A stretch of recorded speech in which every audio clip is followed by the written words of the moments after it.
zReportage.com issue number 1028 story of the week. 3/11, 15 years later. Photography by award-winning ZUMA Press photographer Rodrigo Reyes Marin. Ahead of the 15th anniversary of the Great East Japan earthquake, tsunami, and nuclear accident, Fukushima Prefecture reflects on a decade and a half of challenges, resilience, and ongoing recovery after the devastating events.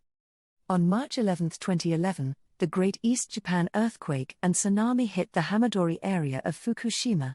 More than 20,000 people died, while another 27,600 people were displaced and scattered across Japan.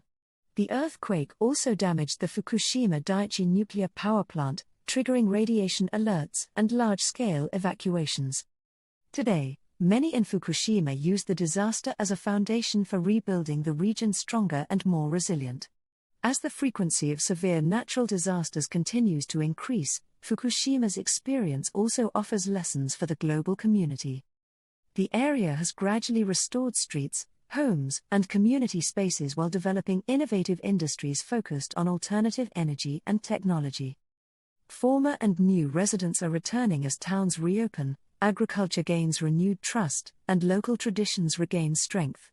However, the long-term decommissioning of the Daiichi nuclear plant remains a complex task that will continue for decades. The story of Fukushima's recovery is often told through the scale of national investment and policies, but just as central are the choices made by people who stayed, returned, or moved to the region to rebuild it.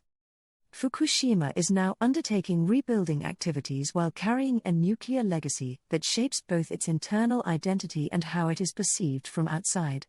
The question has never been simply how to rebuild, but how to do so in a way that acknowledges history rather than burying it. In 2023, the Fukushima Institute for Research, Education and Innovation, FREI, was established. FREI supports companies and projects in the fields of robotics, agriculture, energy production, and radiation science. Government initiatives have attracted a burgeoning group of start-up companies as well as several established companies to relocate to eastern Fukushima. Their work spans sustainability, food production, mobility. Fukushima is also working to establish itself as a clean energy leader. Along the coastline, large-scale solar installations are a common sight.